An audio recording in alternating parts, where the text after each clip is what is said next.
telle été l'histoire de mes chers amis. Elle exerça sur moi une profonde impression, et à travers les aspects de la vie sociale qu'elle abordait, j'ai appris à aimer les vertus et à haïr les vices de l'humanité. Jusque-là, j'avais considéré le crime comme un mal lointain. La bonté et la générosité, je les avais sans cesse sous les yeux, et cela suscitait en mon être le désir de devenir un acteur sur cette scène où naissaient et s'exprimaient tant de qualités admirables.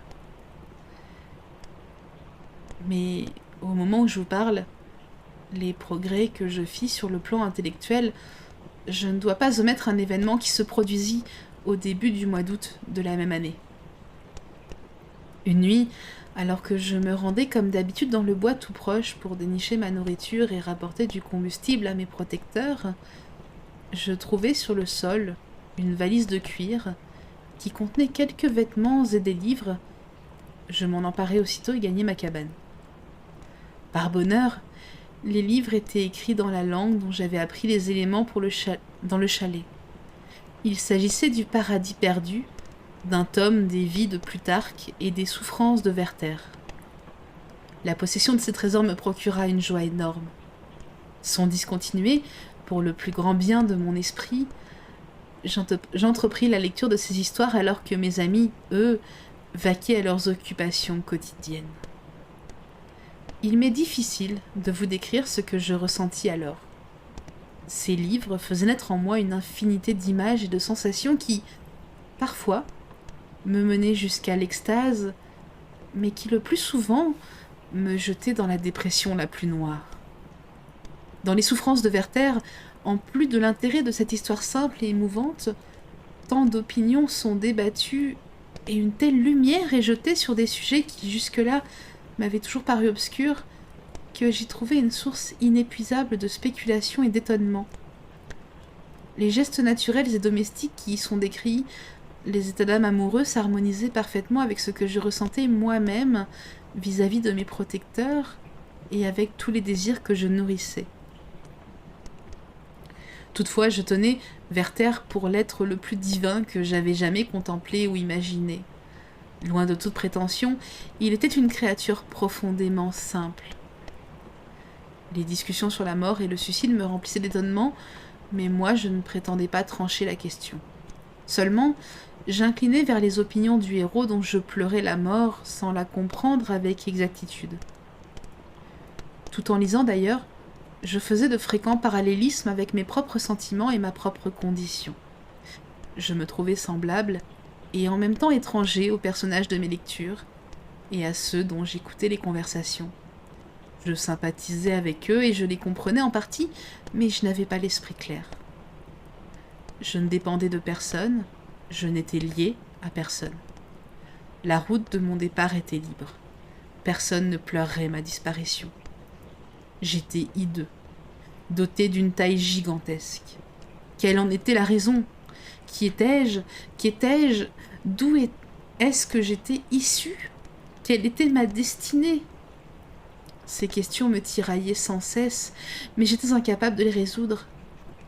Les tomes des vies de Plutarque que je possédais avaient trait à l'histoire des premiers fondateurs des républiques de l'Antiquité.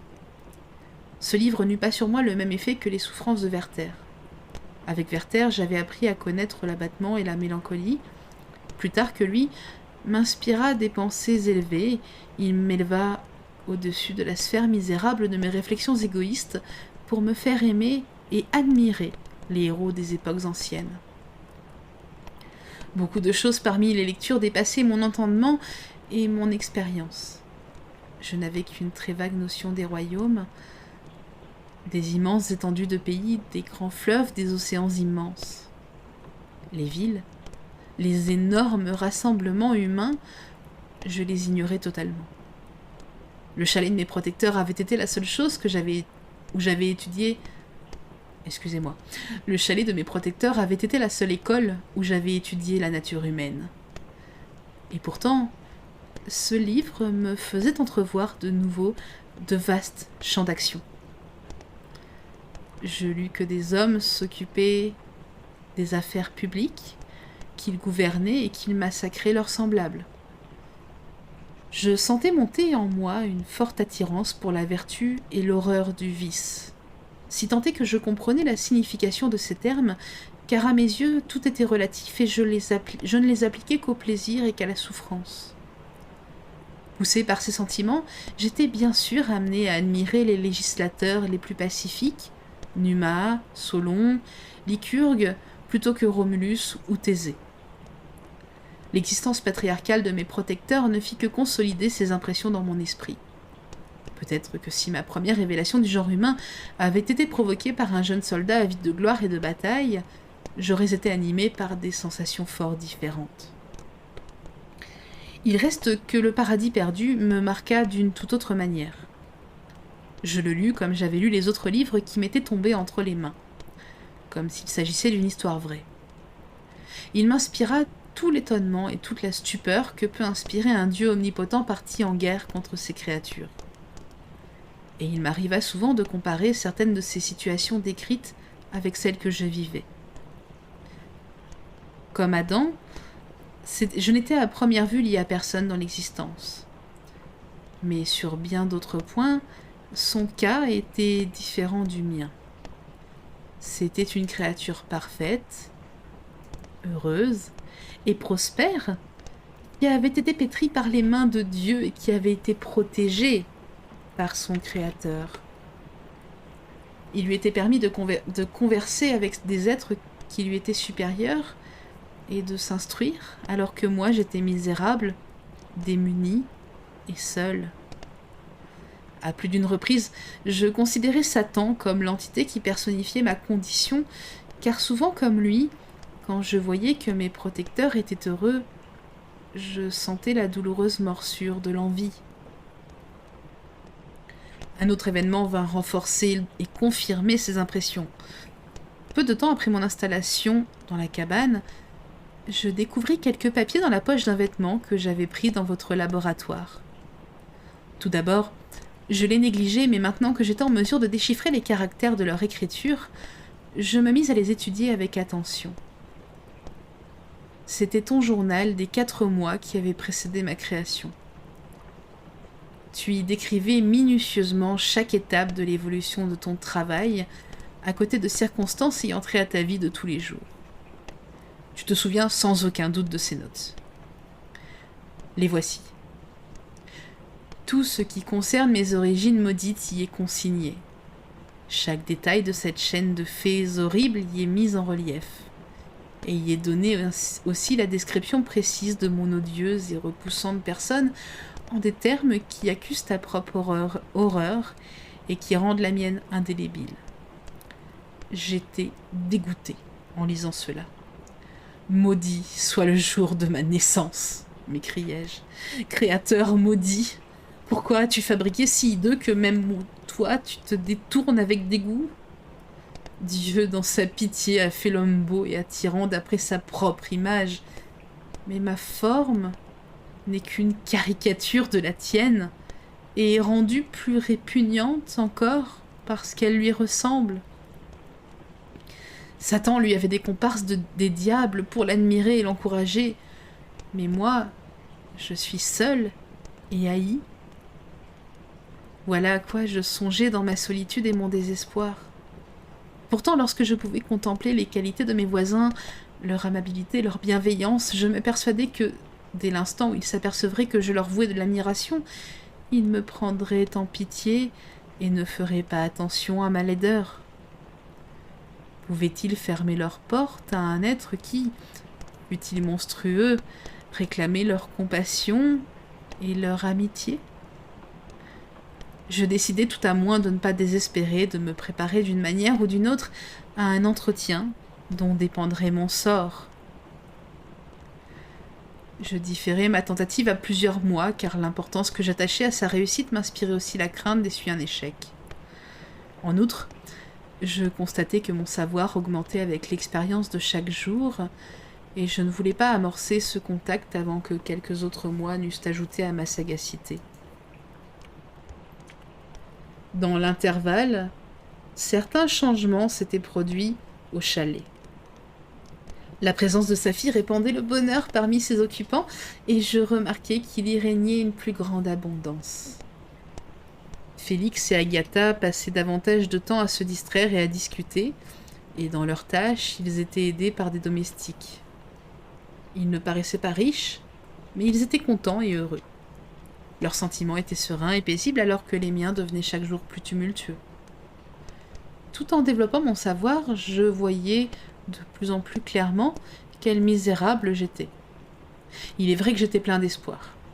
Espoir qui s'évanouissait pourtant lorsque j'apercevais mon reflet dans l'eau ou mon ombre au clair de lune, même si ce n'était là qu'une image ténue et inconsistante. Je m'encourageais à chasser ces inquiétudes et à me préparer pour l'épreuve que j'étais décidée à subir dans quelques mois. Parfois, je laissais mes pensées sortir du sentier de la raison et errer parmi les jardins du paradis. J'imaginais que de charmantes et aimables créatures sympathisaient avec moi et m'arrachaient de mes ténèbres tandis que des sourires de consolation irradiaient leur visage angélique. Ce n'était que des rêves, malheureusement. Il n'y avait pas d'Ève pour me charmer et détruire mes peines. J'étais seule. Je me souvenais des supplications d'Adam et à son créateur. Où était le mien? Il m'avait abandonné et le cœur amer je le maudissais. L'automne se passa ainsi, avec surprise et regret, je vis les fleurs se flétrir et tomber, et la nature reprendre son aspect froid et triste, telle qu'elle était la première fois que j'avais découvert les forêts et la lune.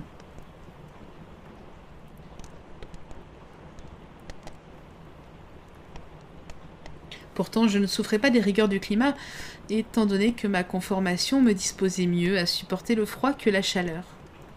Ma plus grande joie avait été le spectacle des fleurs, des oiseaux, des beautés estivales. Quand tout cela disparut, je reportai toute mon attention sur les habitants du chalet. La fuite de l'été n'avait nullement perturbé leur bonheur. Ils s'aimaient et s'appréciaient mutuellement. Chacun trouvait sa joie chez l'autre. Et ce n'étaient pas les contingences extérieures qui pouvaient les affliger. Plus je les voyais, plus grand était mon désir de solliciter leur protection et leur tendresse. Mon cœur brûlait de connaître et d'aimer ces êtres si généreux. Voir leurs doux regards se poser sur moi avec affection. C'était l'idéal vers lequel je tendais. Je n'osais pas penser qu'ils se détourneraient de moi avec horreur et dédain. Le pauvre qui s'arrêtait devant leur porte n'était jamais conduit. Je demandais à la vérité de plus grands trésors qu'un peu de nourriture et de repos. J'exigeais leur affection et leur sympathie. Et de cela je ne me croyais pas indigne. L'hiver avançait, le cycle complet des saisons s'était déroulé depuis que je m'étais éveillée à la vie.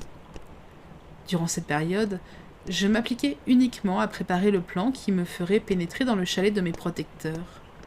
J'élaborais de nombreux projets et me décidai finalement à entrer dans la maison lorsque le vieil aveugle serait seul. J'avais assez de sagacité pour me rendre compte que ma laideur physique avait constitué le principal objet d'horreur pour ceux qui m'avaient entrevu. Ma voix, quoique rude, n'avait en elle-même rien de terrible. Je pensais donc qu'en l'absence de ses enfants, je pouvais gagner la confiance et la médiation du vieux de Lacé, et qu'à travers lui, je pourrais me faire accepter par mes jeunes protecteurs. Un jour, comme le soleil brillait sur les feuilles rougeâtres qui jonchaient le sol, et bien qu'il ne fît pas chaud, répandait la joie, sa fille Agatha et Félix partirent en promenade, de telle sorte que le vieillard, ainsi que je l'avais espéré, resta seul au chalet. Quand ses enfants se furent éloignés, il prit sa guitare et se mit à jouer des airs à la fois tristes et doux, plus tristes et plus doux que tous ceux que j'avais entendus auparavant. Tout d'abord, ses traits s'illuminèrent de plaisir, mais au fur et à mesure qu'il jouait, ils devinrent sombres et tristes. À la fin, laissant de côté son instrument, il se plongea dans ses pensées. Mon cœur battait très vite. C'était l'heure. Le moment décisif, mes espoirs allaient se réaliser ou être anéantis. Les domestiques s'étaient rendus à une foire toute proche. Alentour, le chalet, tout était silencieux. L'occasion était excellente. Pourtant, au moment où j'allais exécuter mon plan, mes nerfs lâchèrent et je m'écroulai sur le sol. Je me relevai et, faisant appel à tout mon courage, je déplaçai les planches que j'avais disposées devant ma cabane pour dissimuler ma retraite. L'air frais me ravigota. Avec un regain de détermination, je m'approchai de la porte du chalet. Je frappai. « Qui est là ?» demanda le vieillard. « Entrez !» Et j'entrai. « Excusez mon intrusion, dis-je. Je suis un voyageur et je cherche du repos. Vous m'obligeriez grandement si vous me permettiez de m'asseoir quelques minutes près du feu. »« Venez donc, » dit de Lacey. « J'essaierai dans la mesure de mes moyens de vous aider, mais malheureusement mes enfants ne sont pas à la maison et je suis aveugle. Je crains d'éprouver quelques difficultés à vous procurer de la nourriture. » « Ne vous dérangez pas, mon cher hôte. J'ai de la nourriture. J'ai seulement besoin de chaleur et de repos. » Je m'assis et il y eut un silence. Je savais que chaque minute était précieuse pour moi, mais je ne voyais pas de quelle manière commencer l'entretien. Ce fut le vieillard qui reprit la parole. « Votre accent me laisse supposer que vous êtes un compatriote. Êtes-vous français ? » ?»« Non. Mais j'ai été éduqué par une famille française et votre langue est la seule que je connaisse. Je compte à présent solliciter la protection d'amis que j'aime de tout mon cœur et qui, je l'espère, seront affectueux avec moi. »« Ce sont des Allemands ? » ?»« Non, ils sont français. Mais changeons de sujet. Je suis une malheureuse créature abandonnée, j'ai beau regarder autour de moi, je n'ai aucun parent, aucun ami sur la terre. Ces gens aimables dont je viens de vous parler, ils ne m'ont jamais vue et ils ignorent tout de moi. Je suis tiraillée par la peur, car si j'échoue, je serai pour toujours en marge du monde. Ne désespérez pas. Se trouver sans amis est effectivement une disgrâce. Mais le cœur des hommes, quand ils ne sont pas guidés par l'égoïsme, déborde d'amour et de charité. Gardez donc toutes vos espérances. Si ces amis-là sont bons et affectueux, vous ne devez pas désespérer. Oh, ils sont bons. Ce sont les meilleures créatures au monde. Malheureusement, ils ne sont pas tout à fait disposés à mon égard. Mes intentions sont parfaites. Jusqu'ici, mon existence a été innocente et à un certain degré naïve. Pourtant, de fatales préventions leur ferment les yeux et, loin de me considérer comme un ami sensible et généreux, ils me tiennent pour un monstre détestable. C'est regrettable, en effet, mais si vous êtes réellement sans reproche, pouvez-vous leurrer ces gens ? C'est à cette tâche que je m'applique. Elle provoque chez moi une angoisse indicible. J'aime tendrement ces amis. Depuis de nombreux mois, à leur insu, je leur ai rendu quotidiennement des services, mais ils croient que je leur veux du mal. C'est précisément ce préjugé que je voudrais vaincre. Et où résident vos amis ? Non loin d'ici. Le vieillard s'interrompit avant de poursuivre. Si vous voulez sans réserve aucune me confier les détails de votre histoire, je pourrais peut-être vous défendre auprès d'eux. Je suis aveugle et je suis incapable d'apprécier votre physionomie, mais il y a quelque chose dans vos propos qui me persuade que vous êtes sincère. Je suis un pauvre, un exilé, pourtant ce sera pour moi un vrai plaisir de rendre service à un de mes semblables. Quel homme excellent vous êtes. Je vous remercie et j'accepte votre offre généreuse. Vous me redonnez du courage. Je suis sûre qu'avec votre aide, je ne serai pas bannie de la société et privée de la sympathie des hommes. Le ciel l'interdit ? Même si vous étiez réellement un criminel, on ne pourrait que vous pousser au désespoir et non vous inciter à la vertu. Moi aussi, je suis malheureux. Ma famille et moi, nous avons été condamnés. Et quand bien même nous étions innocents. Jugez donc si je ne suis pas insensible à votre détresse. Comment puis-je vous remercier, vous, mon seul bienfaiteur? De vos lèvres jaillissent les premières paroles de bonté qui me soient adressées. Je vous serai toujours reconnaissant. L'humanité dont vous faites preuve en ce moment me garantit que ma rencontre avec mes amis sera une réussite. Puis-je connaître leur nom et leur adresse? Je me tue. Ainsi donc, me dis-je, est venu le moment de me décider. Celui qui me comblera de bonheur ou qui m'en privera pour toujours. J'essayais vainement de trouver la fermeté nécessaire pour lui répondre, et cet effort anéantit toutes mes énergies. Je tombai sur une chaise et me mis à sangloter. À cet instant, j'entendis les pas de mes jeunes protecteurs. Je n'avais plus une seule seconde à perdre. Je saisis la main du vieillard et criai « Il est grand temps. Sauvez-moi, protégez-moi. C'est vous et votre famille, ces amis que je cherchais. Ne m'abandonnez pas alors que l'heure de mon épreuve vient de sonner. » « Grand Dieu !» s'exclama le vieillard. « Mais qui êtes-vous » À cet instant s'ouvrit la porte du chalet, et Félix, sa fille et Agatha entrèrent. Comment décrire leur épouvante et leur stupéfaction lorsqu'ils m'aperçurent? Agatha s'évanouit. Sa fille, incapable de secourir son amie, se précipita hors du chalet. Félix, lui, bondit sur moi et, avec une force surhumaine, m'arracha des genoux de son père. Saisi de fureur, il me jeta sur le sol et me frappa violemment avec un bâton. J'aurais pu lui briser les membres comme le lion en présence d'une antilope, mais mes forces, paralysées par la fièvre, défaillirent et je me retins. Je vis qu'il allait me refrapper. Vaincu par la douleur et l'angoisse, je sortis du chalet et, dans la tumulte générale, courus me cacher dans ma cabane.